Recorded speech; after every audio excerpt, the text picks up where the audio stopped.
da Santa Cruz, livrai-nos Deus, nosso Senhor, dos nossos inimigos, em nome do Pai, do Filho e do Espírito Santo.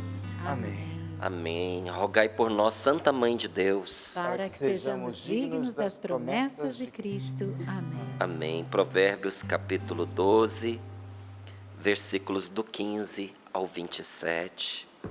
Provérbios capítulo 12, versículos do 15 ao 27.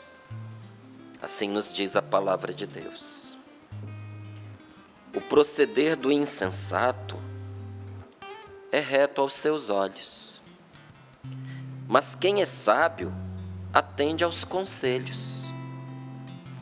O tolo demonstra logo a sua raiva, enquanto o esperto dissimula a ofensa. Quem profere a verdade manifesta a justiça. A testemunha mentirosa sustenta a falsidade. Falastrão falando dá golpe de espada, mas a língua dos sábios produz a cura. Quem diz a verdade permanece para sempre. A língua mentirosa não vai longe. É falso o coração dos que tramam o mal. Aos que promovem a paz, porém, acompanha-os a alegria. Nenhuma desgraça sobrevirá ao justo, mas os ímpios estarão repletos de males.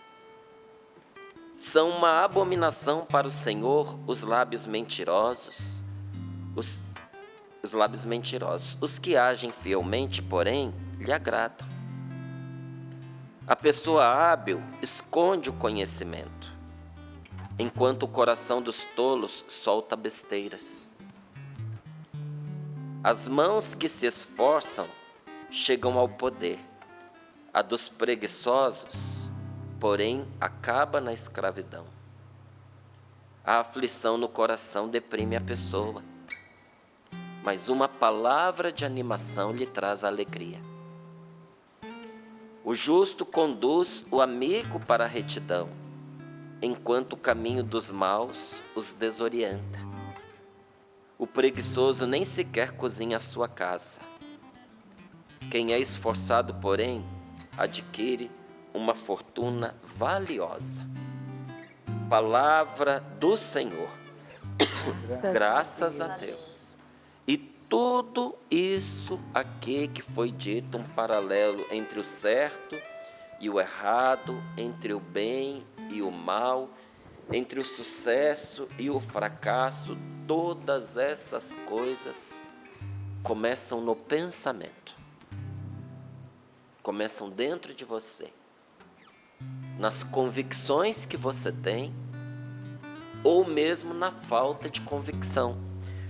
Porque a convicção produz um fruto, e a falta de convicção produz outro. Aquilo que você sabe que é certo e faz, produz um resultado. Quando por não saber você não faz nada, também tem resultado. E onde isso tudo começa? No coração da pessoa, nas suas ideias, nos seus pensamentos, nas concepções que ela tem em relação à vida. E olha, eu vou até retomar aqui alguns com você, vamos dar uma repassada. O proceder da pessoa tola, da pessoa insensata, da pessoa imprudente, a maneira como ela age, para ela tá bom. Ela acha que está certo, que o proceder do insensato é reto aos seus olhos. Ele acha que na sua tolice está fazendo o que é certo. E qual o remédio para isso? Aprender a escutar, ouvir os outros, ouvir a verdade, porque a mentira é mais ligeira. A mentira tem perna curta, mas corre rápido. Você sempre tem que aprender a reservar o outro ouvido para ouvir o outro lado da história. Todas as situações têm duas versões, pelo menos. E a pessoa imprudente, ela se casa com a primeira coisa que ela ouve Meu Deus do céu, para que inteligência então? Usa a inteligência, entende? Quando algo nos é dito, a gente precisa perguntar, a gente precisa se questionar: será a verdade nisso que foi falado? E se há a verdade, tem aquela teoria das 3 peneiras, né? Primeira pergunta é verdade? Se for verdade, é conveniente que se diga? É justo, é certo? Convém falar? Vai produzir frutos bons? Ou vai produzir frutos maus? Acolher isso no meu coração, porque eu estou ouvindo, né? As 3 peneiras é para você falar, mas tem que ter peneira para ouvir também, né? Convém que eu acolha isso no meu coração. Isso aponta numa direção correta. Quem está trazendo tem boas intenções, não é? E a terceira é peneira, a da caridade, a da verdade, a da conveniência e a da caridade. O que está sendo dito e o que eu estou ouvindo produz caridade no meu coração. Eu vou ter misericórdia por essa pessoa, eu vou orar por ela, eu vou poder fazer um bem para poder ajudar em relação a isso, senão não. O que muita gente não entende é que a palavra de Deus, ela só é eficaz na vida de quem a coloca em prática. Quem não executa não colhe os benefícios, gente.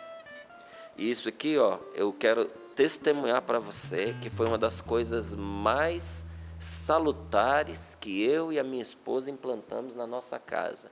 Na nossa casa não falamos da vida alheia, de forma nenhuma, porque se a vida alheia não nos interessa. Porque a pessoa fez, aconteceu. O que você tem a ver com isso? É da sua conta, você vai poder ajudar quando você está conversando ali. Se for para você respeitar essas 3 peneiras, ok, é verdade o que está sendo dito, convém que você converse sobre aquilo e com a intenção de caridade, então, ótimo. Se não, por que você vai intoxicar o seu lar, a sua mesa de refeição, o seu convívio com a sua família, com coisas que às vezes nem diz respeito a você? Uma vez eu recebi uma visita na minha casa, em que não voltou mais, porque a pessoa começou a puxar situações da vida da outra, sabe? E falando, sabe, gente, e é cruel, e é mal, porque a pessoa em questão é uma pessoa boa, uma pessoa generosa, isso já tem muitos anos. Só que a pessoa errou. E aí não falta quem deprede a imagem da pessoa.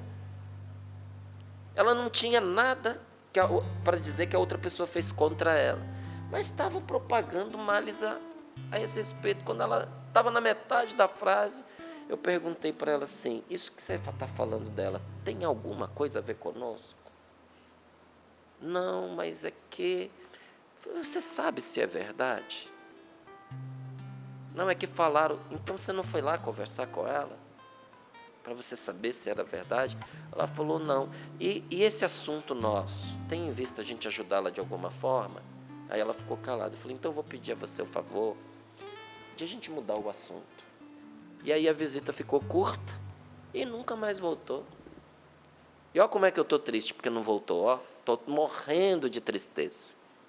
Porque tem certas visitas que é melhor realmente a gente não receber, é melhor não voltar.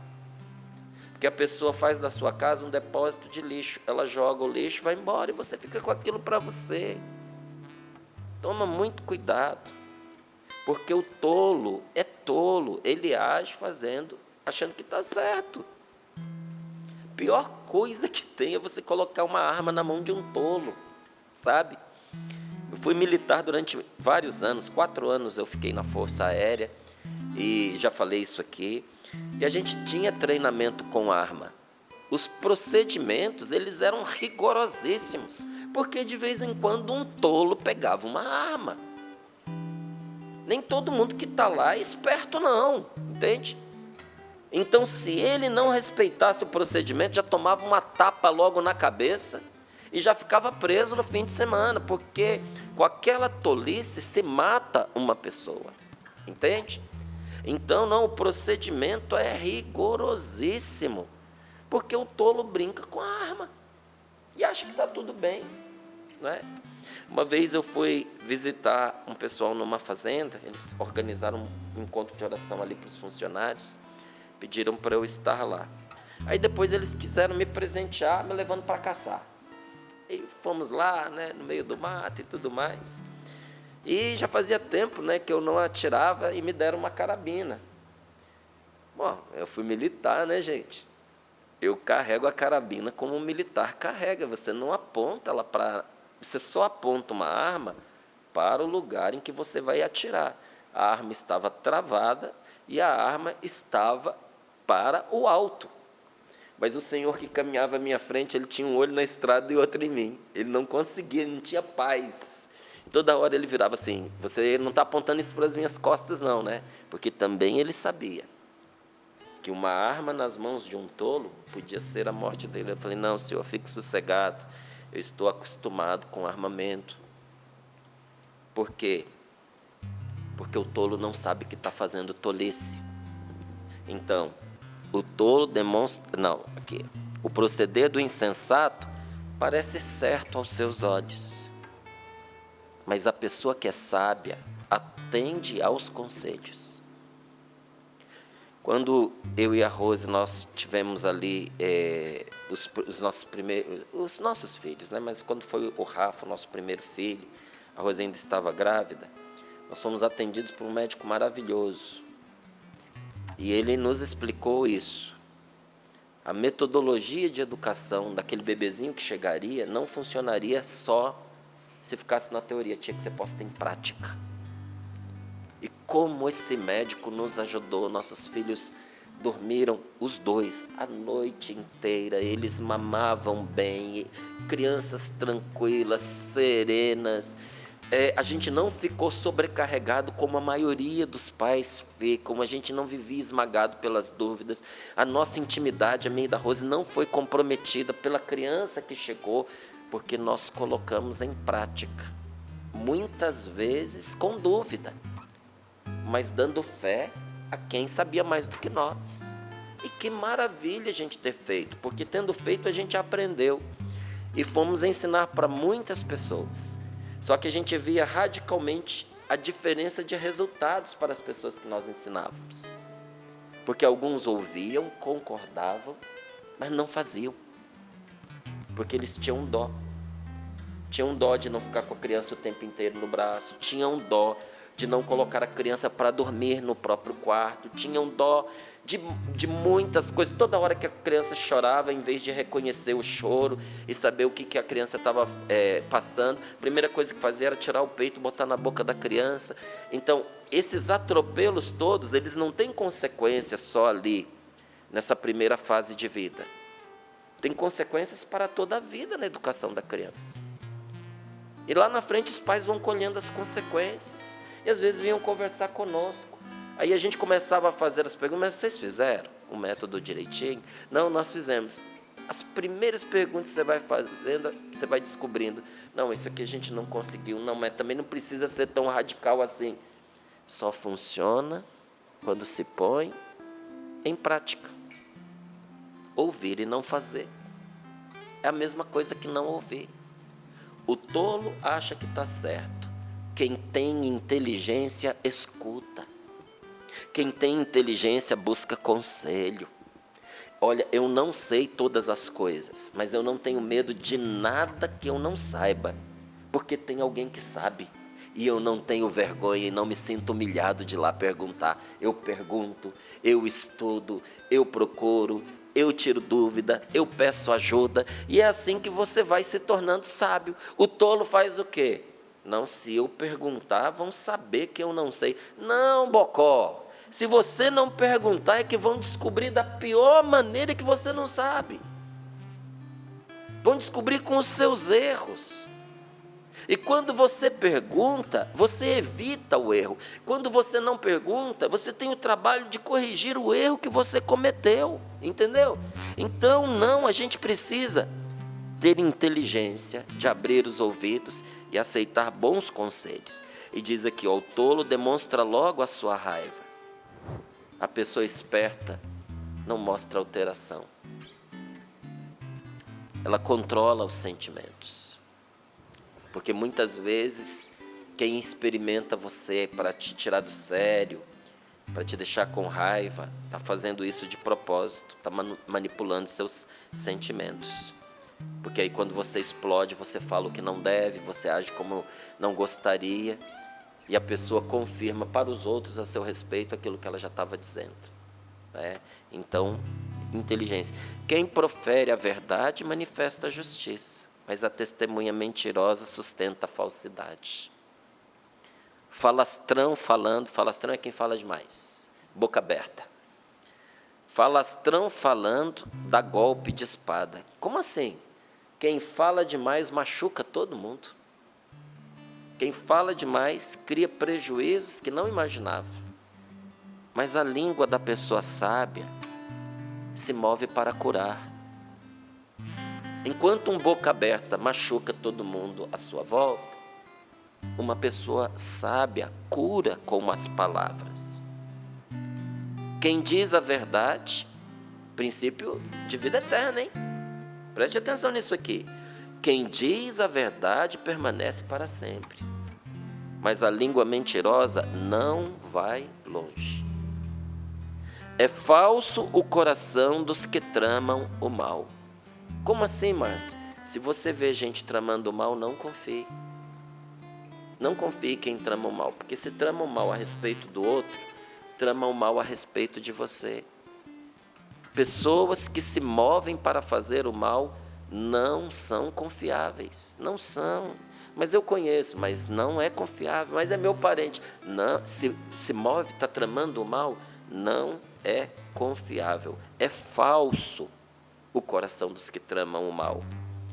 Aos que promovem a paz, porém, acompanha-os a alegria. Qual dos dois você quer ser?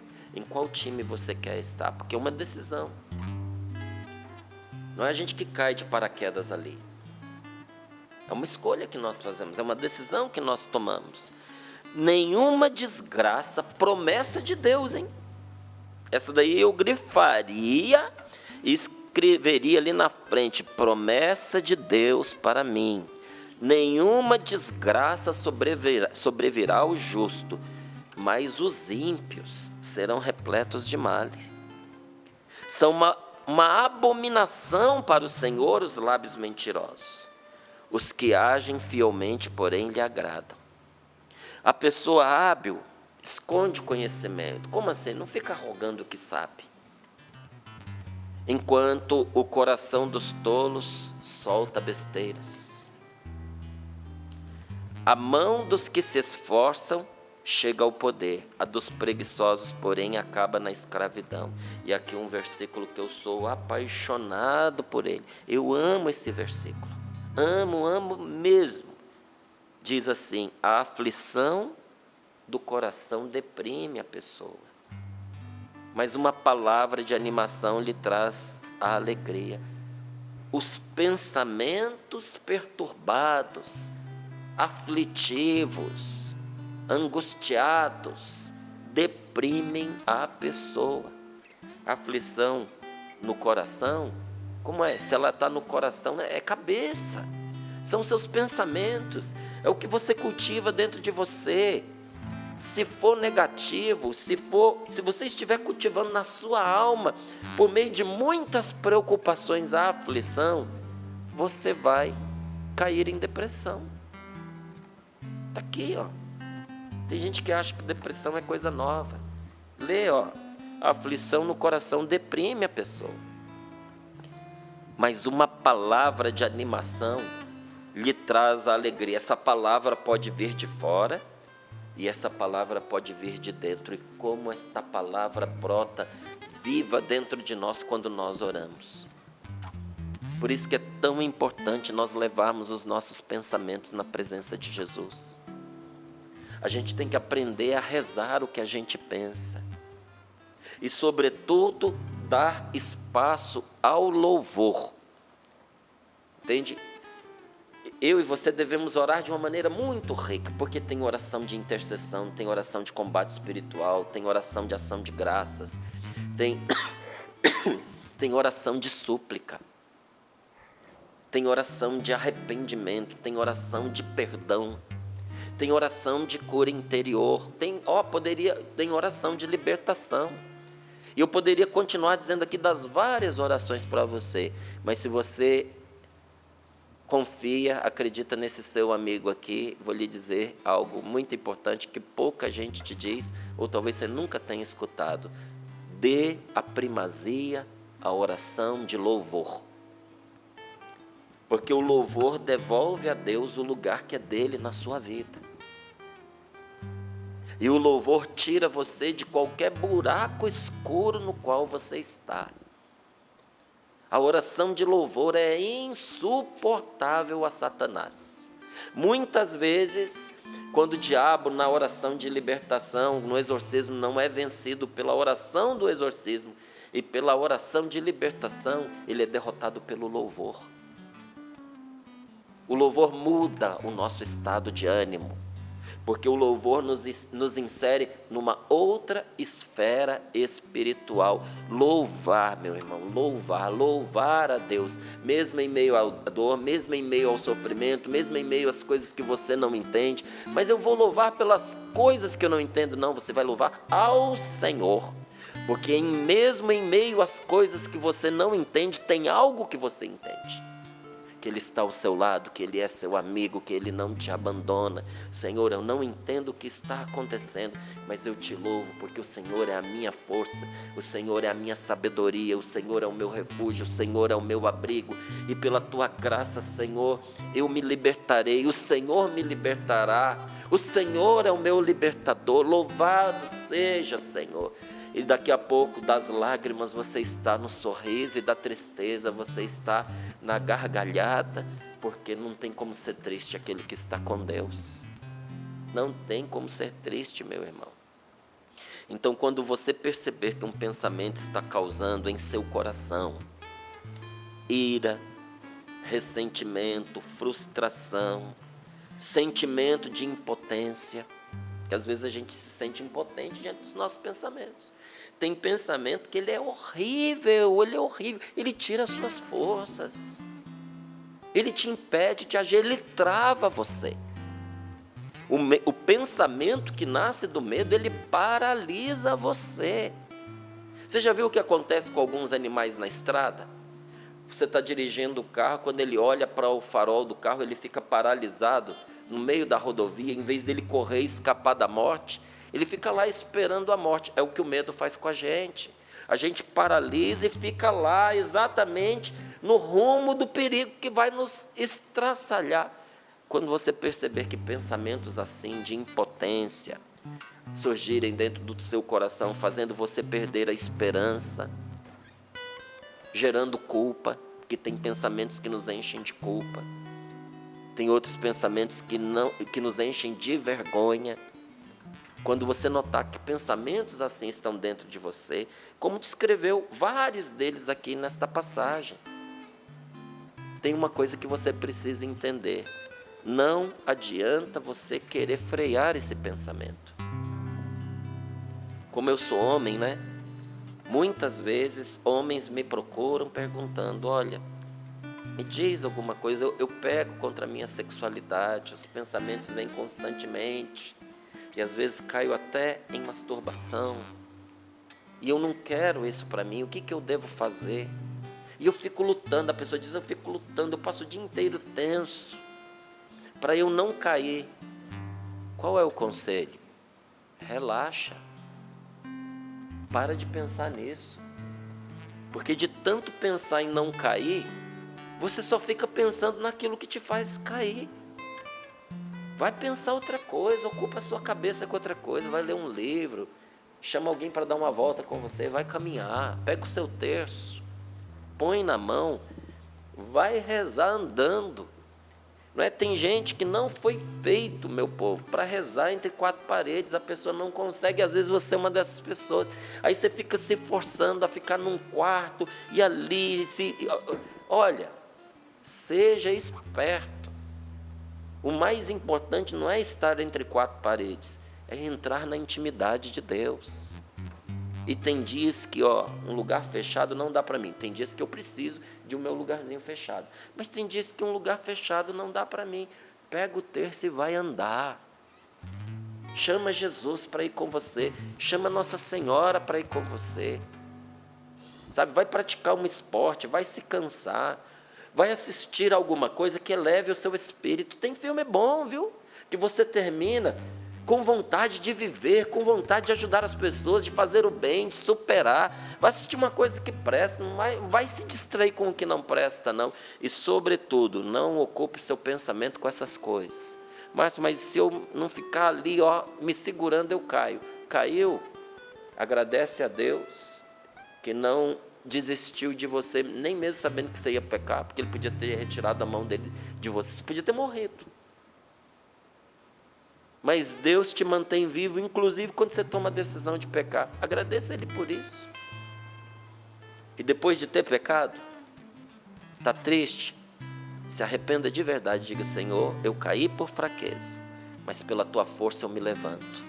Eu me arrependo desse pecado, eu repudio esse pecado, eu renuncio a esse pecado, e a melhor resposta que eu vou dar é: não vou ficar mais um minuto nele sequer, não vou permitir que ele me separe de Ti, estou voltando para debaixo da Tua graça, da Tua proteção agora. Recebe-me, Senhor Jesus. Meu amigo, você vai ver que vai ser outra vida que você vai ter. Mas se eu não posso frear o meu pensamento, o que eu posso fazer? Substituí-lo. Em vez de você tentar não pensar naquilo, troque por outro pensamento.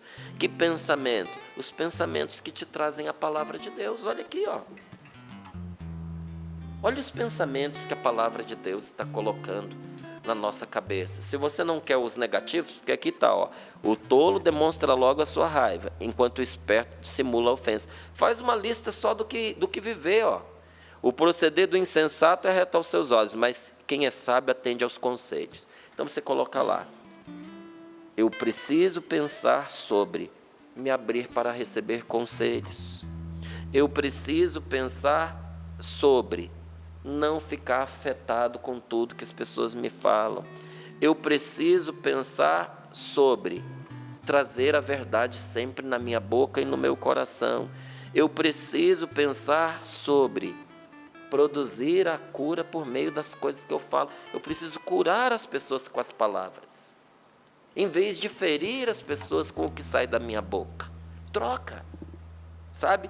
Não sentir culpa, nem sentir vergonha, não é a mesma coisa que você não sentir arrependimento. Porque tem gente que confunde arrependimento com culpa, tristeza e vergonha.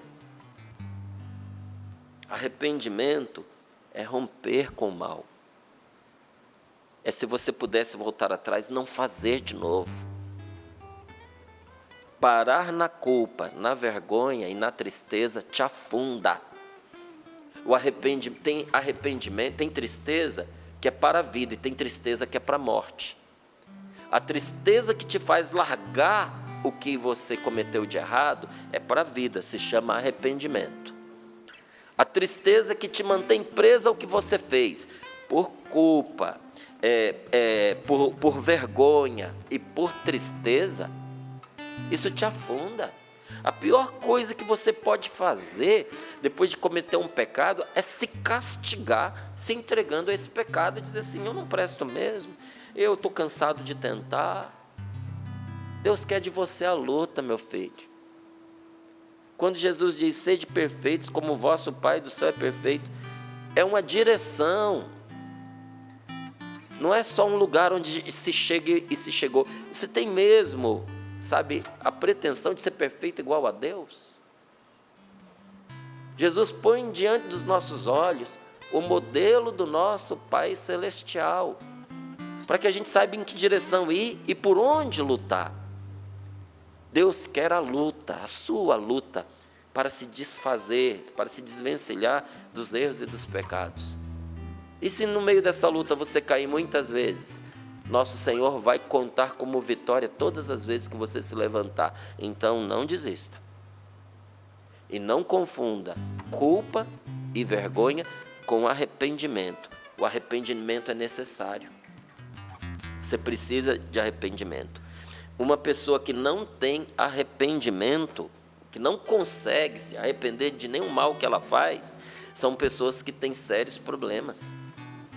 Se você não tivesse arrependimento, você seria doente mental e emocional. Se você não tem arrependimento, meu amigo, procura ajuda, porque você é um perigo para você e para os outros. Entende? Quando se estuda aqueles casos graves de psicopatia, os psicopatas, uma das coisas que se detecta, eles não têm sentimento e não têm arrependimento. Não tem. Porque alguma coisa está quebrada dentro deles. Então não acho que o arrependimento é uma coisa má. Arrependimento é uma coisa boa. Arrependimento liberta. Arrependimento desfaz as malhas do pecado.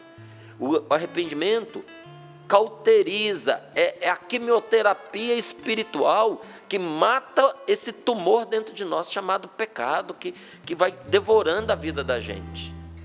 Mas a culpa é uma maneira de você se agredir. Claro que quando a gente faz uma coisa errada, a gente sente culpa.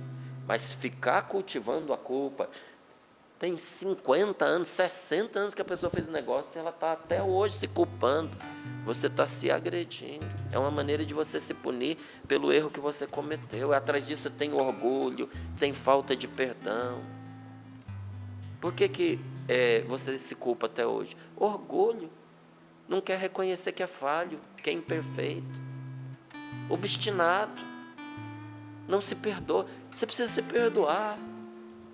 Porque uma pessoa que não se perdoa também não consegue perdoar as outras pessoas.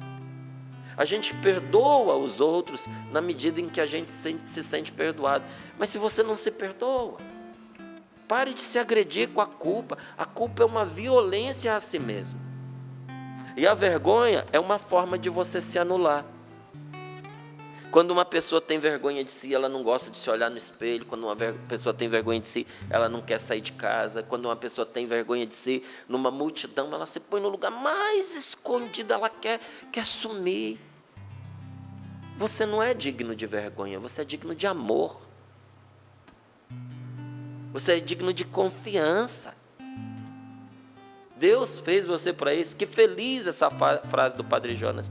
Deus já o criou, já criou você em vista das boas obras que Deus mesmo preparou antes de você nascer, para que você investisse a sua vida nelas.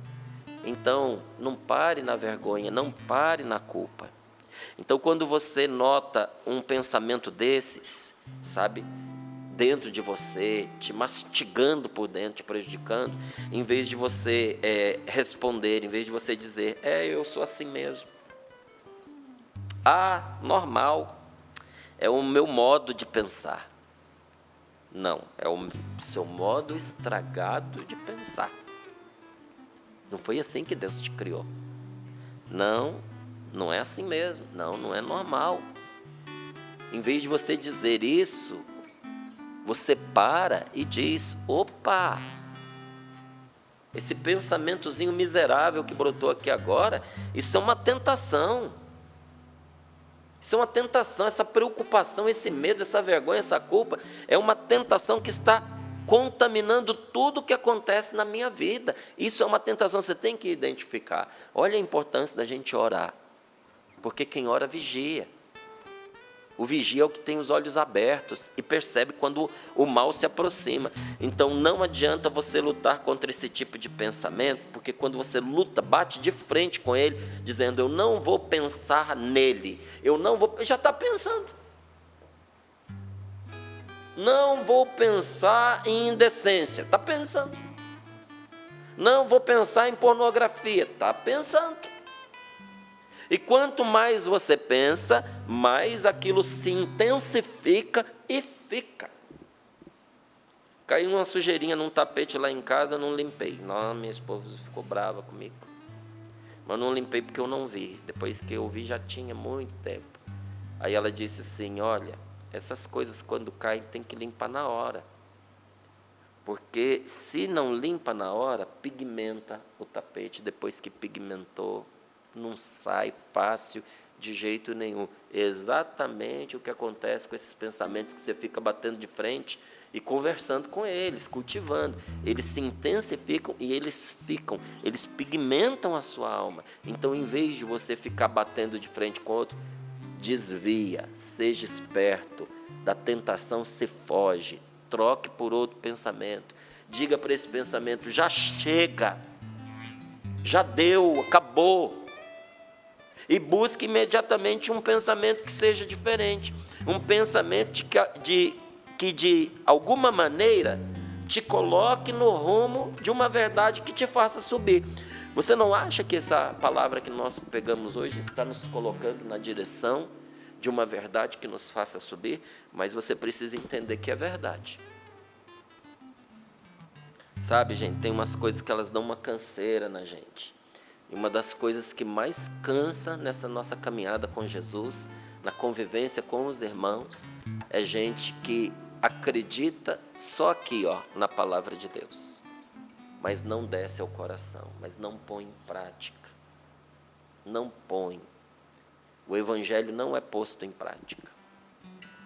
Para não falar dos outros, eu vou falar de mim. Eu cumprimento todo mundo, quem eu gosto e quem eu não gosto. Nem sempre foi assim. E por que você mudou mais? Porque Jesus, no Evangelho, ele diz: se você cumprimenta só quem te cumprimenta, o que você faz de bom? Porque até os pagãos, os malditos, cumprimentam os que são iguais a eles. Se você só ajuda quem te ajuda, o que você faz de bem? Porque gente que não acredita em Deus faz assim também. Você não sabe quantas vezes eu sentei para ajudar pessoas que eu não gostava. Você não gostava da pessoa? Não gostava. E ela notava isso, eu tentava disfarçar por caridade. Você faz a caridade de não deixar a pessoa perceber que você não gosta dela. Por que você não gosta? Comportamento, caráter. Eu tenho muita dificuldade, gente, mas muita mesmo, quando a pessoa não tem caráter. É muito difícil para mim. Mas então, como é que você faz? Trato bem, trato decentemente, porque a gente também não pode desacreditar de todo da pessoa, desanimar. E aí essa pessoa sem caráter vem e procura você. O que você faz? Tenho muito cuidado nas coisas que eu falo, porque gente que não tem caráter usa mal as coisas que você diz. Mas não deixo de ajudar, porque eu tenho o dever de ajudar. Por que você tem o dever de ajudar? Porque eu creio de todo o meu coração no Evangelho de nosso Senhor Jesus Cristo. E não tem como você dizer que uma pessoa é cristã só porque ela diz que gosta da palavra de Deus. Não, é viver a palavra de Deus. Você vive tudo. Eu não vivo tudo, mas quando eu não vivo uma coisa, eu tenho tristeza de não viver. Eu não digo que aquilo está errado. Eu não me dou o conforto de dizer, isso eu não vou viver porque eu não concordo. Nessa situação aqui eu posso fazer uma exceção. Não, eu olho para mim e digo, eu sou fraco. Eu é que não cheguei lá, mas eu preciso e eu peço a Deus, me dê a graça de perdoar, me dê a graça de ser gentil, me dê a graça de amar, me dê a graça de fazer o que é certo. Isso faz a gente subir. São essas as verdades que a gente tem que ter diante dos nossos olhos. O que acontece é que nós não temos dimensão do que uma ideia errada, um pensamento equivocado pode fazer com a gente. Você não tem ideia de como uma ideia errada pode destruir a vida de uma pessoa. Você não tem ideia de como uma ideia errada pode estragar você emocionalmente. Você não tem ideia de como uma ideia errada pode pôr a perder seu casamento. Mas eu fui tão acertado em 99%, mas esse 1% aqui, eu não consigo entender como é que esse 1% ele pode destruir meu matrimônio. Destrói. Uma ideia errada pode acabar com a sua família. Por isso que nosso Senhor, ele não faz concessão em relação ao pecado. Não é porque ele é caprichoso e diz assim, fiquei afetadinho porque você não me obedeceu. Não é por causa disso não. Porque nosso Senhor, mais do que qualquer um, sabe a malignidade e a capacidade de destruição que um pecado tem na minha vida, na sua, de cada um de nós que estamos aqui, não é? Ah, mas eu queria tanto, Márcio, me sentir melhor. Eu ando me sentindo mal, eu ando me sentindo tão ruim, eu queria tanto me sentir melhor. Ok, mas como você vai se sentir melhor se você está sempre se massacrando? Se você está moendo a sua alma com essas acusações, com esses pensamentos tortuosos, com esta maneira equivocada de pensar, pense de outro modo e você vai se sentir diferente. Porque se você pensar sempre da mesma maneira, você vai se sentir sempre da mesma maneira. Você precisa mudar a sua maneira de pensar se você quiser mudar o seu coração. Mudar a maneira como você está, mudar a maneira como você se sente. Então, quando uma pessoa descobre que ela pode escolher o que ela vai cultivar no seu coração e na sua mente, não é? Quando ela entende que aquilo que ela pensa afeta diretamente aquilo que ela sente, você sabia disso? Que aquilo que você pensa afeta diretamente aquilo que você sente. Seus pensamentos direcionam seus sentimentos. Quando uma pessoa entende que a sua forma de sentir, é claro, pensamento interfere na forma de sentir. E o que você sente interfere diretamente, impacta na sua maneira de agir. Seu pensamento impacta o seu sentimento impacta a sua maneira de agir e de viver. E, consequentemente, vai afetar os resultados de tudo que você faz. Olha onde começou, nos seus pensamentos. Os pensamentos afetam os seus sentimentos afetam as suas atitudes afetam tudo que você faz na sua vida, todos os seus relacionamentos. Quando você entende isso, então nesse momento, pouco a pouco você vai se libertando.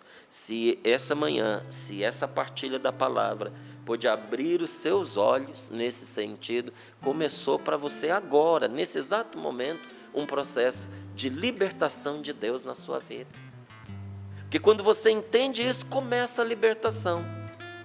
Mas em casos mais graves, não é? Por que isso não funciona? Porque tem gente que vai perguntar assim, mas não é tão fácil assim, não é só trocar um pensamento. E nessas situações graves que eu também enfrento na minha vida, nessas situações eu preciso te dizer uma coisa, por que não funciona? Porque só funciona quando o pensamento que você se propõe é verdade.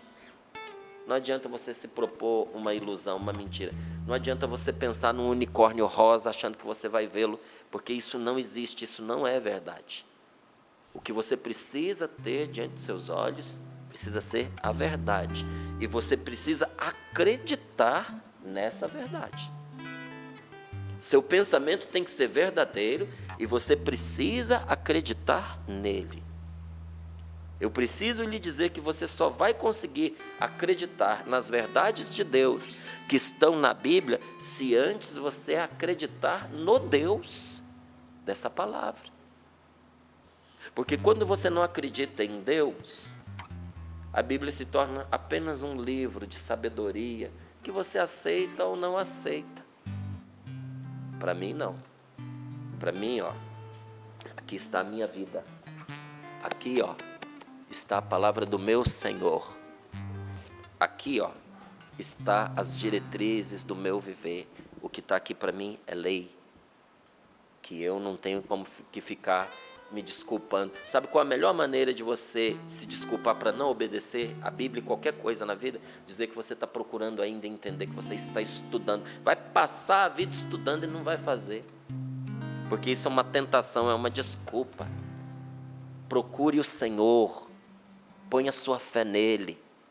Porque se você tiver um relacionamento com Deus, Ele vai lhe mostrar que todas as palavras da Sagrada Escritura são verdade. Como é que eu vou fazer isso, Márcio? Fale com Ele. Conte para Jesus tudo o que está acontecendo com você. E nesta oração, peça o dom da fé. E os pensamentos de Deus vão tirar você de qualquer buraco escuro que você caiu por distração, ou porque alguém te jogou nele, ou porque mesmo você se atirou nele por própria culpa. Os pensamentos de Deus, a palavra de Deus vão libertar você. Essa é para nós nessa manhã de hoje. Essa manhã é para nós uma manhã de libertação, de graça, de bênção. Põe as mãos sobre a sua cabeça e pede: Senhor, troca os meus pensamentos. Muda a minha maneira de pensar. Senhor, meus afetos estão atingidos. Eu estou afetado pela minha maneira de pensar, pelas minhas falsas convicções, pelos meus muitos desvios nos pensamentos, pensamentos tortuosos, preocupações exageradas, os medos que tomaram conta de mim. Senhor, hoje eu aprendi que eu preciso trocar esses pensamentos. Eu estou disposto, mostra-me que pensamentos eu devo pôr no lugar, Senhor. Eu farei, Senhor, eu vou obedecer. Seja o meu libertador nesta manhã.